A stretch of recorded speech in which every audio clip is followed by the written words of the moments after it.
there's an imbalance that starts off right off the bat, I think, with the transactional approach. It's what can I get from the other person, which there needs to be that give and take, but for me, it's everything is about mutual value, mutual respect. In the interim, though, it's all about you, taking care of yourself, following your heart, clearing your trauma and your junk. There's an Italian proverb that I live by. It says, give from your saucer, not from your cup.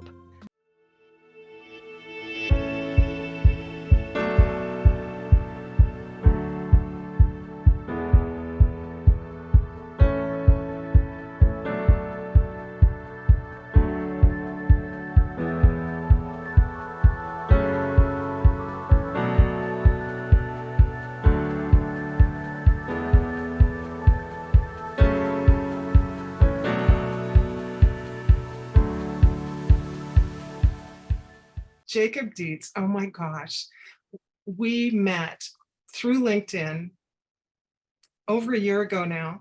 I had to go back and look. And our first contact went like this, and I'm going to talk about this because it set the stage for the rest of our relationship. And we just, we've been friends ever since. And so first contact, you reached out to me or I reached out to you. I don't know what it was, but I responded and I said, hi, Jacob, thanks for connecting. You have to explain catalytic convener to me. That sounds interesting. At first glance, I thought it said catalytic converter, LOL. And then Jacob wrote back and said exactly what I was thinking when I thought about catalytic convener. One of my superpowers is my ability to see pathways to connect or collaborate, convene the crew, or be a catalyst for change. I have been known to put some peeps in some steps. And that is exactly what he started to do for me.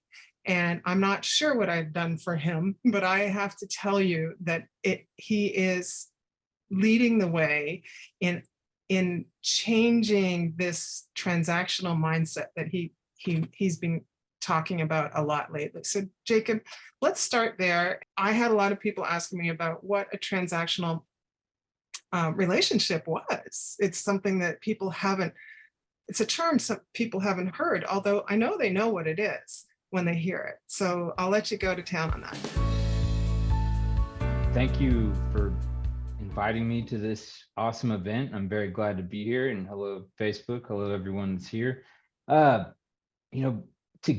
Before I get started into defining it, really, I want to start by saying I never really thought that this was going to be my path. And I think it's conversations like I had with Siobhan and so many other leaders that have, sort of helped to form a lot of these ideas and, so many of these needs that aren't being met and challenges that are being perpetuated. And, if I could start, sort of when I think of a transactional relationship, there's a power imbalance. I believe that, and to put it somewhat in context, like think if you're at a networking event and somebody is you're talking to somebody and they're just like, what do you do? And you explain, you tell them what you do, your job, your why, and maybe they don't connect some dots, or maybe they don't see value in what you offer, and they're like, oh, that's interesting, or if they do see value, what can I get out of that person? And I think there's an imbalance that starts off right off the bat, I think, with the transactional approach.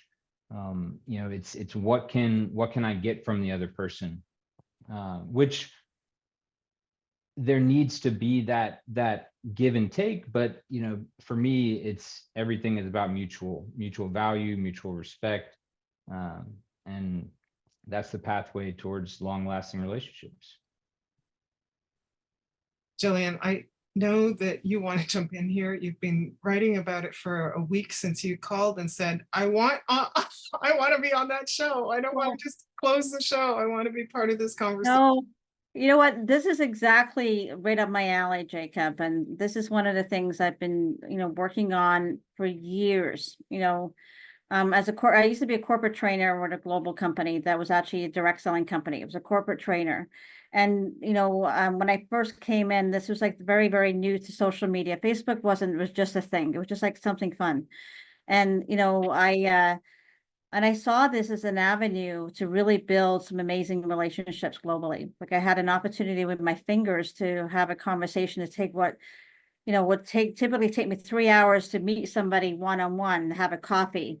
And it was very challenging sometimes, especially because I lived in Toronto at the time and I was traveling a lot, that to have to put all that effort in to meet somebody and then they never show up, right? But then they had the opportunity when social media came into and was a gift for somebody like myself that was trying to build a networking business.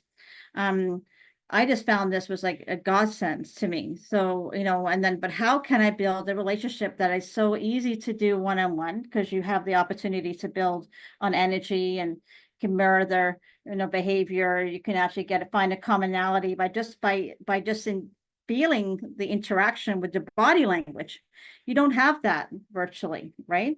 So how do you build that relationship, and then also build that connection and be able to add value without having to come across like you are being transactional? Because when you're coming from that world where people are confused about why you're even having a conversation, how do you make it authentic?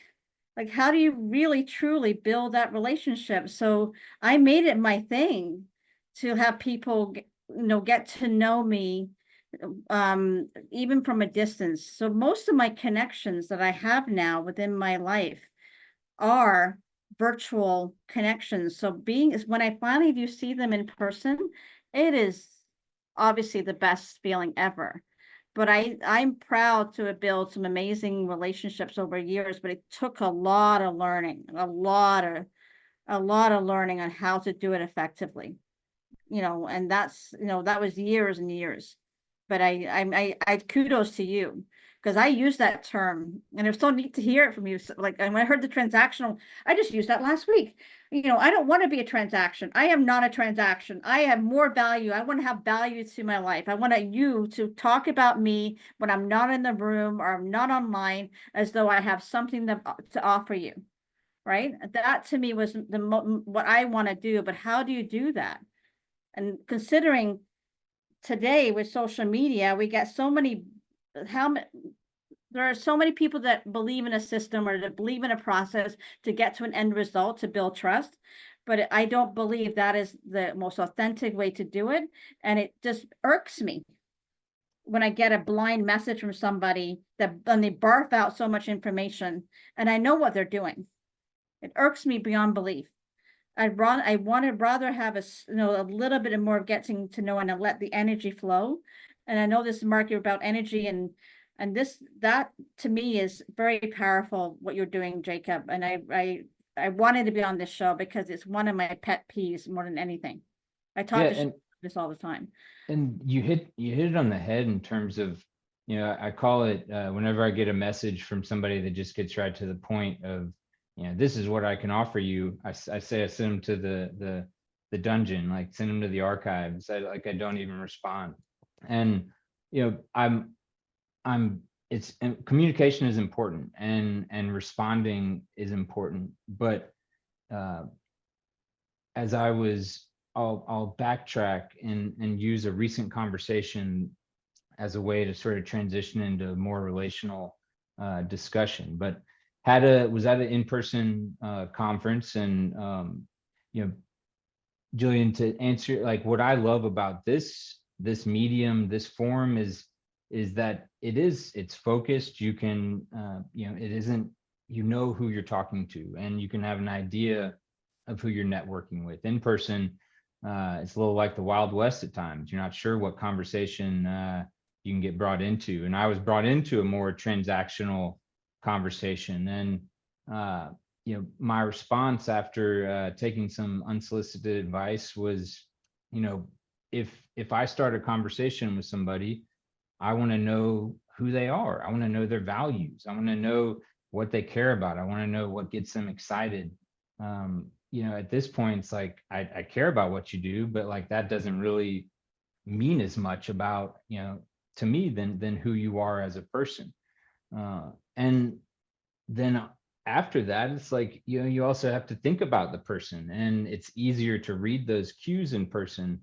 You have no idea what that person might be going through in their lives, and your response, if you're not constructive, if you're not actively listening, if you're not genuinely curious, you could be a catalytic convener in the opposite way. I mean, you could squash some dreams. Relationships are all about energy. And in chemical or physical terms, it's like me, I'm one set of energy. My wife, she's another set of energy. When those two sets of energy combined, the result of that catalyst, that is a relationship. And while it's important to understand that now, the energy can change. If my energy is down, that's going to influence the energy of the relationship. And we're going to evolve over time. So it's very important to be cognizant of that and keep your focus primarily on the energy that I'm bringing to this relationship, because I want to bring the best of me to it so I can be fully present. If my wife's having a down day, then I'm not going to get taken down. I can stay in a good space and be helpful and of service to her. Whereas if I'm depending on her emotionally, if she's down, I crash and burn. And there was a point in time in my life where I was actually like that. And thankfully, because of my journey, I am not there anymore. And my wife is inherently powerful and capable, and she's much smarter than me in several ways, but we're a team, we're a complement. And her power is a complement to mine. It is not a competition. So we're not banging heads trying to struggle and see who gets to be the lead dog. Some things she takes the lead on, some things I take the lead on, other things we do it together. And the more we just relax and focus on that and let things flow, the more empowering and fulfilling our relationship and connection is. Yes, yeah, I and I love put that term, Jacob. yeah, Way to put it in the chat, ecosystem over ecosystem. And as I wish I was clever enough to come up with that myself, but similar to this other quote or mantra that I sort of follow is collaboration is the new competition. I think it first starts with, honestly, it first starts with where we started this conversation of loving yourself and self-love. And I think if you love yourself and you love your authentic self and that person and you're that person in every conversation, that is how you can build those meaningful conversations. The real people who match that energy will see that and they'll want to be around that. Other people that might not match that energy might take a more transactional approach. As I saw or heard in this video the other day about matching energy, they can go someplace else and find people that match their energy. I mean, I think it's about your journey, your purpose, and being selfish in a way that is thinking about the collective and your purpose on your journey. I think I like that. Yeah. And that's you know what, I hope you don't mind interjecting here, but I'm just reflecting on times in my life where I did well, where I was proud of the accomplishments that I had attained.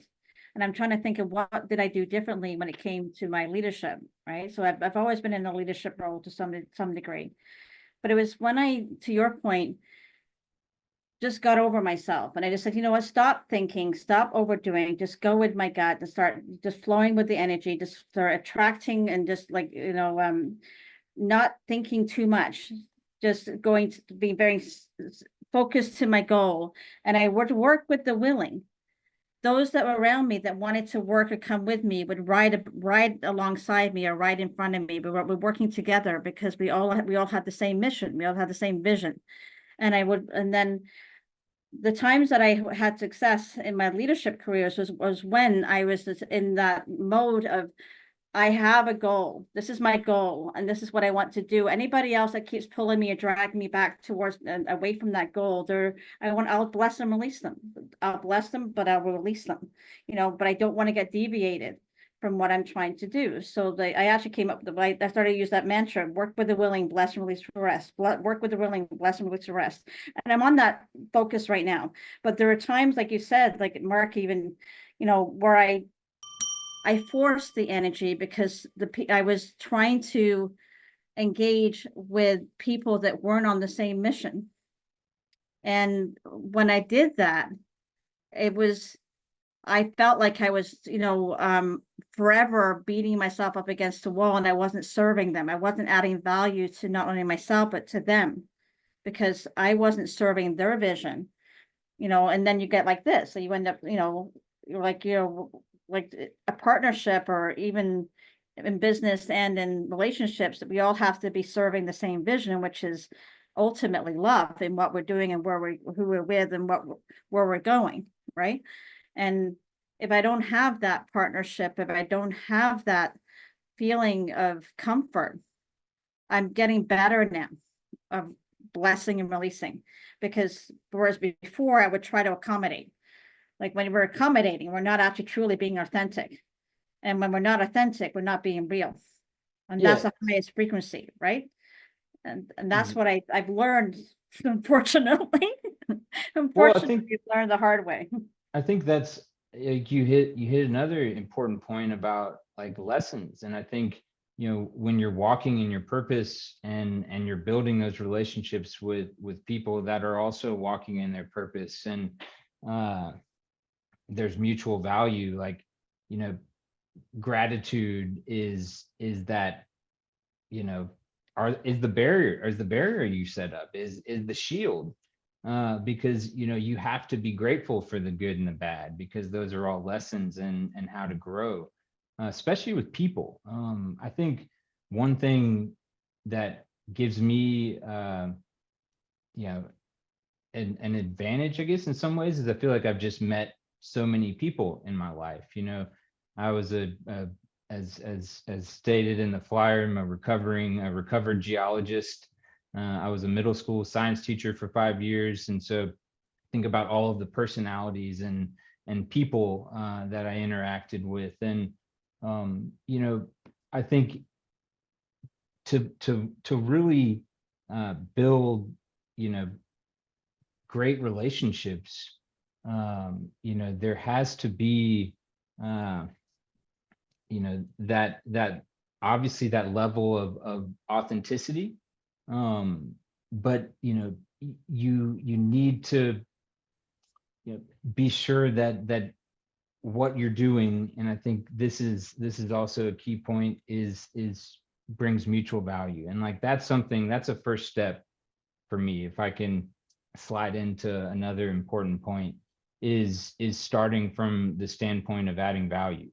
How I've built myself and my network over the last 3 years since I left teaching has largely been through LinkedIn, and has been through Zoom and webinars. And I am myself in all of those settings, and I approach people and with genuine curiosity, passion, because if I'm reaching out to you, I'm interested in what you're doing. And so I can have confidence that I'm leading with my authentic self and with passion, and I can always start from a standpoint of value. Like, think about this, there could be this connection or this resource.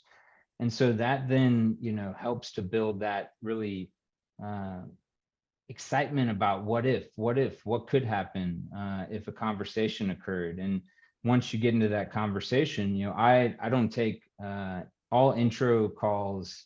I try to treat them as if I'm talking with an old friend, having coffee or enjoying some time with an old friend, and I try to keep it in that lane. And if the last thing I'll say about transactional is, like, if someone tries to keep diverting it back to a more transactional approach, that gives me the signs that maybe this isn't a right fit. But when you keep it in that setting right off the bat, and you're getting to know each other, you're exchanging stories, you're talking about what excites you, that just it just gets those good feelings in the brain and gets people like even more excited about what could happen. And I think not everyone is the right connection. Not every organization is the right fit. But if you try and if you see, if there's a pathway, explore it, because there's always going to be lessons at the end of that pathway. One of the things that served me quite well is in the principles of human design. Like I have an authority at the projector, which is I wait to be invited. And the power of that is I don't try and make the connections. My modality is not to try and make the initial approach. I mean, many times in my life, I've tried to fit in somewhere and it crashed and burned. It wasn't really the right thing for me. So my journey now is I just do my thing. I just follow my path, do what feels good. And then the right people will invite me to join them and participate. That's actually what happened with Siobhan. I just happened to like something on Facebook and she pinged me and said, hey, we have this show. Do you want to come in? I was invited.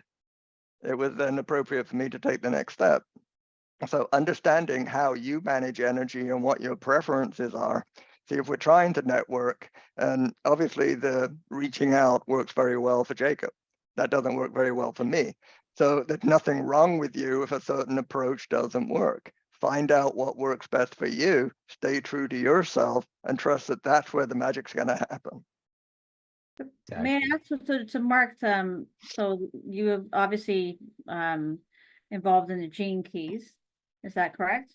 Yeah, I haven't actually got to the gene keys yet. Yeah, I do have the book, but I've been focused more on like the human design and the energy healing. yes. Okay, because I have a very good friend that actually is very fluent in that. So I'm very, yes, I'm very aware of that. And then but you're right. And we had a lot of counsel on how to approach and how to accept who you are, right? Accept, our conditioning, right? And accept our approach and not, and that's the problem. We have so many people that have different comfort levels and how to connect with people, and we can't always fill the same hole. So we have to be understand that our approach may work for some but not for others. Yeah. And I think that's where I've learned to try to flex my communication style according to the mannerism of the person in front of me. And that's probably years of being a trainer, and having to slow down my speech or I understand how to mirror, but not everybody has that history.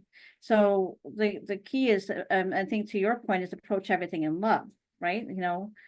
I don't believe everybody has an intent to hurt. There's only one way to get experience. It's trial and error. You have to find out what works. And Yogananda said that environment trumps willpower. And if you're in the wrong environment, it doesn't matter how strong your willpower is. The environment is going to dominate your energy. Yeah. So how do we shift away from elevator pitches? Because they're the bane of my existence. I mean, somebody that's all they're interested in is what's your 2-minute talk. And you know me, Jacob, and Gillian knows me, Mark, I like to talk. So I like to tell you my story.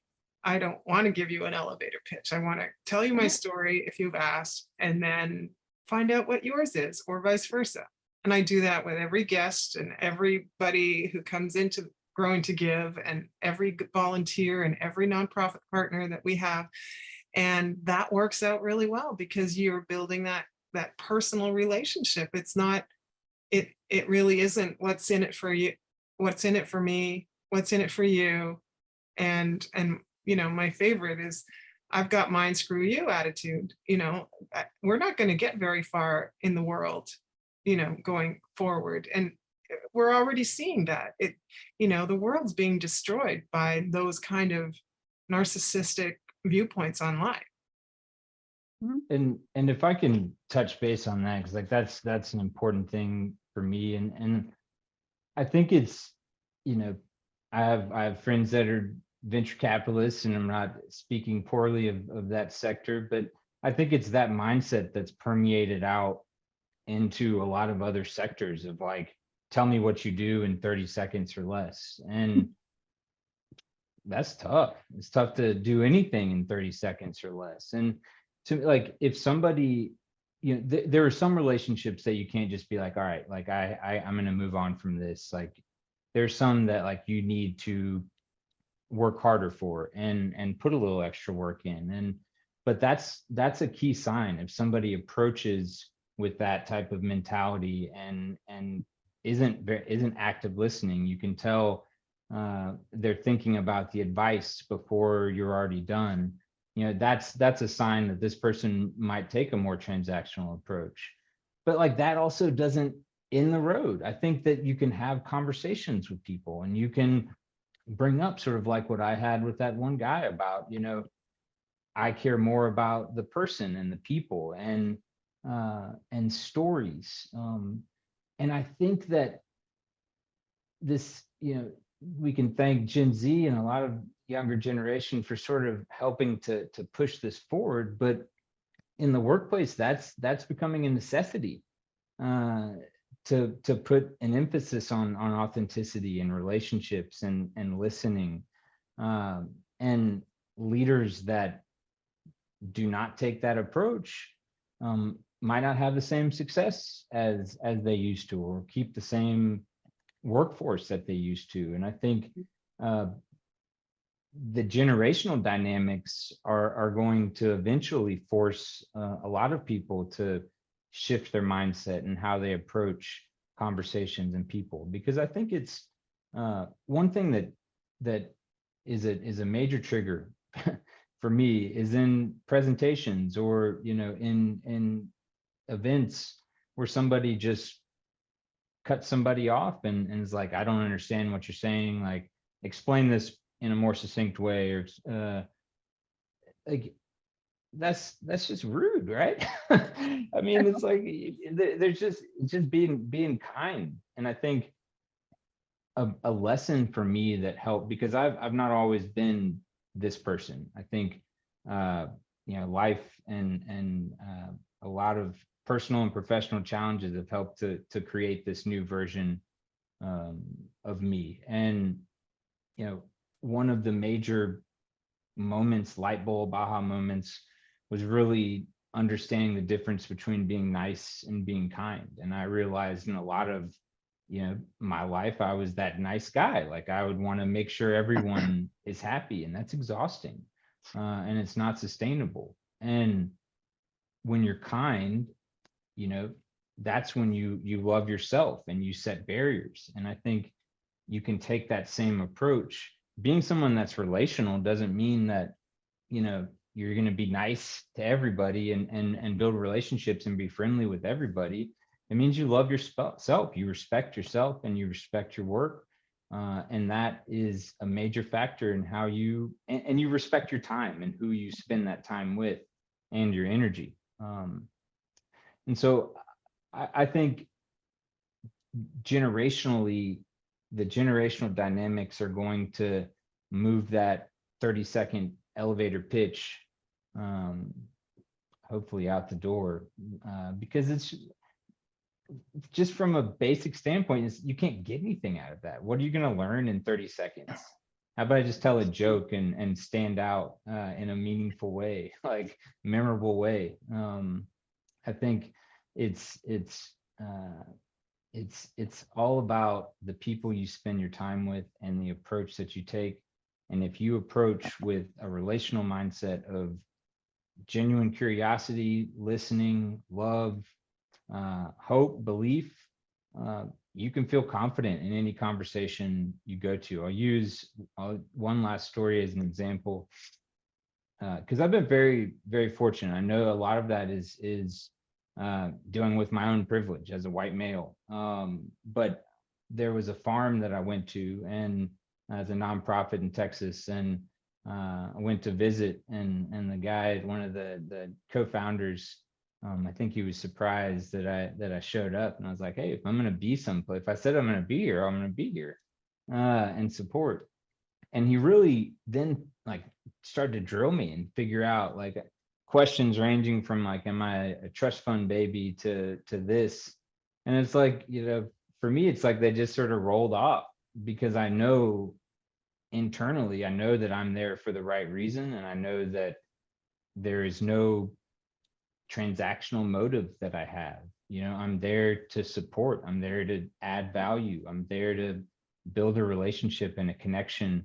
And if that doesn't happen, I'm content, and I can move on, because there's, as I say, plenty of other fishes in the sea. I think you're summarizing exactly what I was kind of thinking about this when Siobhan was talking. So many of us, when we're doing our elevator pitches and trying to describe what we do, we're in our heads. Okay, we're trying to go intellectually from our brain to theirs. The nature of what we do, it's more heart-centered. So Jacob, as you were talking, you were showing up with your heart, not your head, for that kind of interaction, that kind of relationship. You said that you're a recovering geologist. I'm a recovering IT guy. So I'm all about being in my head, figuring out complex things, root cause analysis, solutions, et cetera, et cetera. And trust me, logic does not work well in personal relationships. But if I actually go into describing what I do, like if somebody asks me, so, hey, what do you do? I could say, well, I'm a life coach. Great, the conversation's over. But if I say I support people in attaining what they want in their lives, businesses, and relationships, and transitioning from where you are to where you want to be in a way that's fulfilling for you, then that's a little bit more appealing, and that would open the door up for them to want to know more about it. I love Yes. that.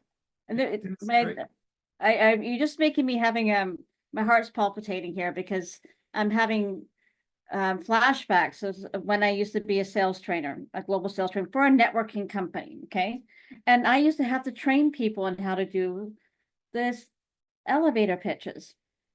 So I used to have to come up with a process of helping, and then it would just irk me, because to that point, I always had the most results by helping people, by having a conversation, just a simple conversation. And I would ask them, and I would basically ask a lot of questions and listen. And then based on their answers, I would, direct the next question. And then all I wanted to know was what was that the persons who I'm trying to help them with some value. I want to know their emotional why. So rather than the why I want to earn some money, I wanted to really get to know that person. So I would sit there and spend my whole training, when I switches from doing the, like the 30-second pitch, I said, let's learn on how to find out what drives this person to want to do something, and what is their emotional why. And we created like a 20-step idea framework of questioning to really nail it down to the point where the two of us would sit down and be crying by the end of the conversation. And it was just one of the most wonderful moments to sit there and build that connection, to the point where I hear stories, like unbelievably heart-wrenching stories, and I would walk away from that connection, and I wanted to help that person, because I now knew what their emotional why was. It wasn't just about I needed a car. How about I needed a car so I could see my daughter, because I don't get to see her on the weekends, and it's the only way I can get there unless I take a 4-hour bus to get in a train to get there. So I want to get a car because I only have X amount of window to see my daughter. So when I hear those kind of stories, rather than I need to get a car, that becomes more of an emotional connection to me than, here's my, tell me what you want. Tell me what you want. Like, it's just like, I don't want a Spice Girl video here. I want to know your emotional connection. And that, I think that was a game changer for me. Right. And I think you hit it again on every time. You're hitting it out of the park, Gillian. And I think vulnerability is an important ingredient in building genuine relationships, but you need to also understand, like, how vulnerable should I be? What can I share? For me, as I've been going through a lot of lessons over the last few years, I want people to know where I'm at. If I'm in a tough season, I want people to know where I'm at. I'm not going to go into all the details, but I'm going to tell them, like, going through tough season. And I think vulnerability also, so many of the leaders that I've had conversations with, and people that have had very successful careers, however you want to define success. You know, the sort of the light bulb, or maybe the light in their heart goes off, I think, when you express vulnerability, and when you're vulnerable, and when you're yourself, and you know, you share a little bit about yourself, and I think that is another key ingredient to building sustainable and lasting relationships. May I share something? The whole premise behind Feel Good, Share Good was based on that. And I'll tell you why. It happened a year ago, and I'm going to share, I'm being a little vulnerable here to you guys. I was in not a good space. I was, you know, I was back home in an environment that didn't help me thrive. And in that environment, and I felt lonely. I felt sad. I felt isolated. And I needed the connections. I needed to have those connections, that I missed those connections, even though, you know, and this is ironic because I just went from one screen to another screen. Okay. Because I went from, you know, being in the Caribbean to another screen in another country. But it was just, for some reason, I just felt isolated. So I needed to connect with people, and I needed to create a before. And I thought, if I'm feeling like this, then others must be feeling like this.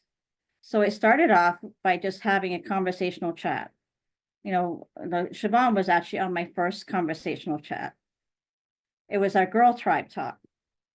It was 3 of us, I think 3, and actually no, it was 2. It was actually even Dr. Ronnie. It was Dr. Ronnie, you, and Natalie, like 4 of us, and we actually, and Cynthia. Cynthia was on this call, and we just got together and had a little chat, and it became great because we're being vulnerable, we're sharing stories, and then we had a, you know, well, let's do this again. Oh, you know, well, this is great. Let's do it again.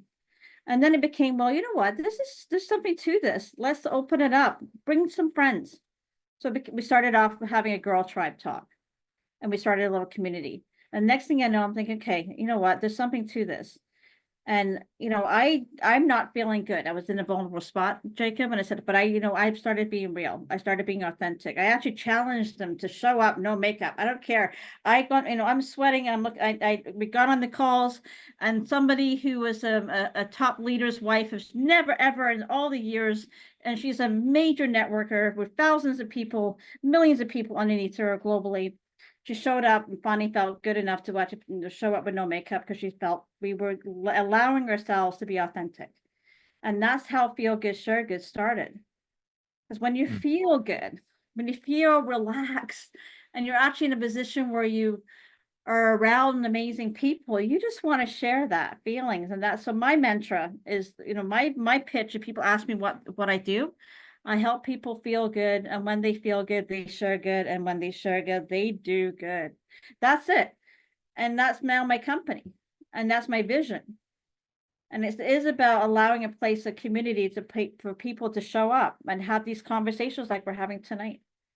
Typically, there have been all about, you know, sharing different ways of healing, or like alternative ways of healing, or having another option of healing, but we've been having a lot of conversations about helping people overcome trauma. That typically is the conversational drive we've had for these calls. And people like yourself showing up, Jacob and Mark, I can't wait to have you come in and talk a little bit more about human design, because I'm all over that. I love that. I think that's brilliant. This is what we need. And thank you. No, thank you for your vulnerability in creating this platform. And you know, it's for me, my recent journey where I've been networking like a controlled maniac. You know, that's this, as I was going through a lot of things in my life, this was my safe space, and relationship building really became a space to overcome trauma and you know, really hard times in life. You know, it's I gained so much joy being around like-minded people, and people that you know, where there was mutual interest and genuine curiosity, and that helped me heal. How do we like expand this around the world? Just this whole idea that, you know, your global ecosystem, or I guess that's what you're calling it, right? I think it's happening already. And I think that's sort of what gave me so much confidence. And to discover that, I feel like I had to meet people around the world. And I had, a lot of these thoughts and my own self-worth and confidence was built up when I was working remotely with local organizations in Africa, and having conversations and meeting people across the continent and having different conversations. I love traveling. I've always, have, love and respect for other cultures and learning about other cultures. But I just experienced those cultures in a different way, because through genuine conversations, one-on-one conversations, group conversations, where, I think a lot of times, and coming from a more rigid or static career path, both geology and teaching, we're so outcome oriented here, and it's about results, and it's immediate gratification, satisfaction, and that goes against everything when you're talking about building relationships and creating impact, because it can't be like that. What I always say is, like, especially when I'm building relationships and for people, like relationships that I see like a lot of exciting things that could emerge and opportunities, I'm patient. I can be patient for them, and I will put in the time and effort, but always keep moving forward. But to get back to your question of how to sort of scale this thought, I think it's just connecting dots, and that's something that I've been doing and trying to do over the last few years. Is if I meet somebody and in my mind they match up with somebody else in my network, it's like boom, automatically. I think I experienced so many people that sort of tied to like narcissism, but like would sort of love bomb you, and then when you actually need some help, like hide behind a paywall, and that's really frustrating when you're genuinely trying to create an impact, and you have leaders of organizations that are operating on no dollars, but are providing services to their entire community. And so, like, it's, for me, it's like, there's that fire, and there's a necessity, because we have to pick up the pace in creating more impact system wide.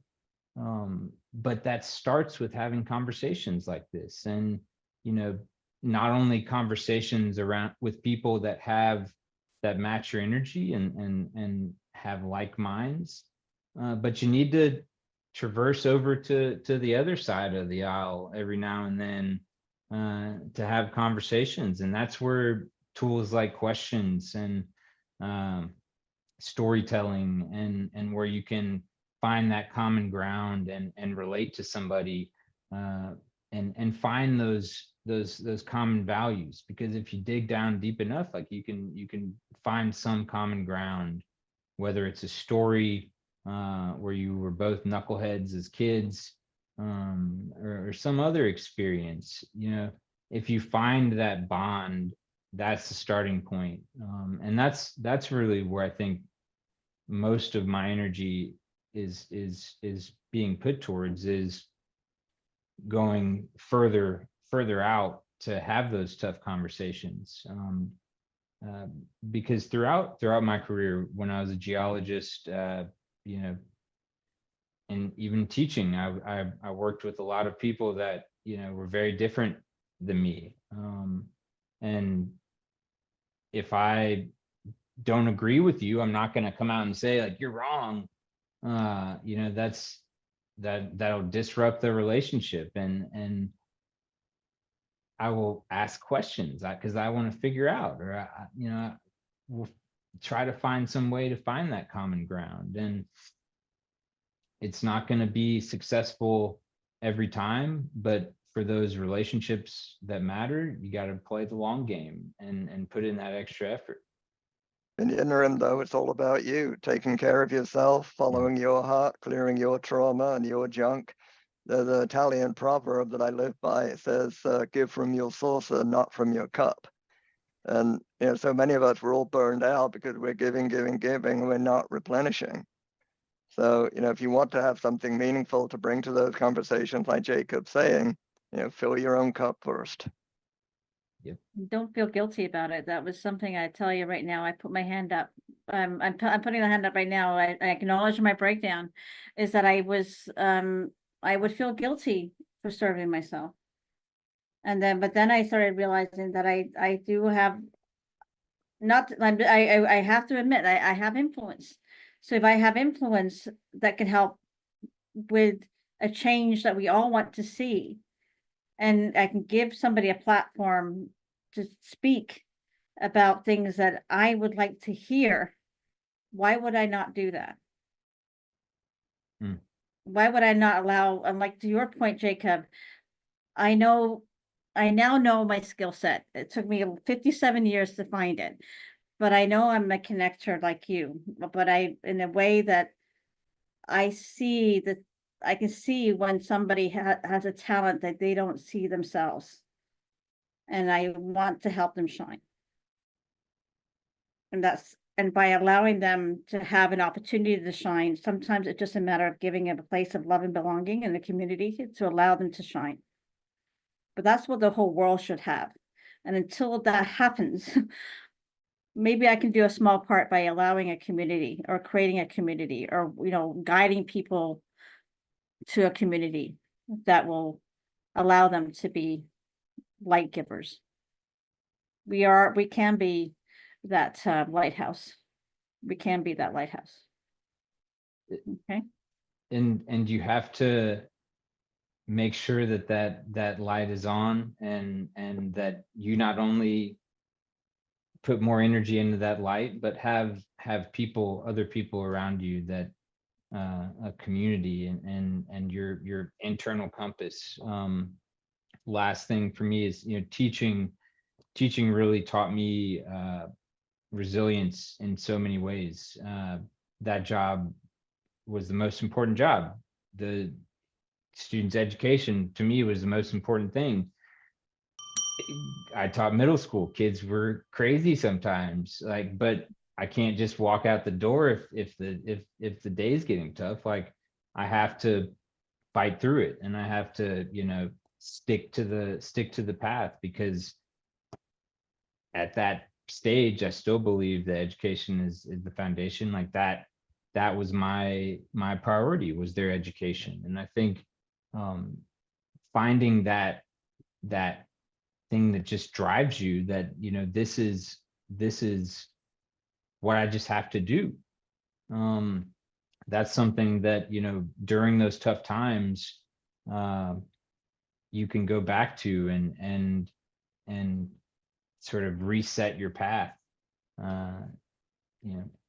But even you have to pay attention to yourself, and because if you are a relationship builder, if you're a connector, if you are not full, if you are not whole, your magic is not going to be as powerful. I just experienced that sort of burning out about a month ago. And so this past month, I've really just spent more time outside. Just moved to Charleston, South Carolina. So like enjoying a new place, enjoying new people, and but at the same time, like always moving things forward, because when you're on that path and when you are on a relational path, even if you're taking a break, things just naturally, the universe sends it your way. When you open your heart, no matter where you're at or what you're doing, the universe will allow you to walk towards your purpose. Gillian, it's time for you to do some closing remarks and Let's go. You know what? I just actually I think I'd like to hear Mark, like final words from Mark, and then I'll close if that's okay with you. Yeah. Well, thank you. Basically, my advice simply is be true to yourself, follow your heart, and make each step you take the best, most right thing for you, and trust that it's going to get you to the place that's right overall. That's good. And my final words is just this, like, stay connected, you know, put your hand up when you need some love from others, you know, be vulnerable. Like I said, you're at your highest frequency when you're completely authentic. And when you are that way, and I'm getting better at allowing myself to be that way without fear, without guilt, or without judgment or fear of judgment from others. And when I've done that, I tend to attract more abundance. I'm attracting more abundance when I finally love who I am and being real, and those around me, the energy is working, and that's what we need. We need to surround ourselves with that feeling. I know it sounds corny, but it's my mantra and it's my business. It's my company. Feel good, share good, do good. And that's it. You know, if you do those three things in life, we're blessed. And I just want to surround and it's been working. This year has been working. And yes, this has been a big day. I did not do this on my own. I surrounded myself with an amazing people, an amazing company. And I just focused on what I know in my heart is the right thing to do. If I have one last final sentence to say, you know, what I believe is like taking a relational approach. You know, I really believe that, you know, we can start to break down power imbalances, empower communities, and create a more equitable and sustainable world, because we're going to be connected. If you're connected, and if you have a heart connection and an energy connection, that's the first step to really creating an impact that will last. And so final note, thank you so much for having me, and thank you to everyone attended, and thank you to all the people that are watching out there. And thank you, Jacob. Thanks very much, everyone, for joining us. Good night.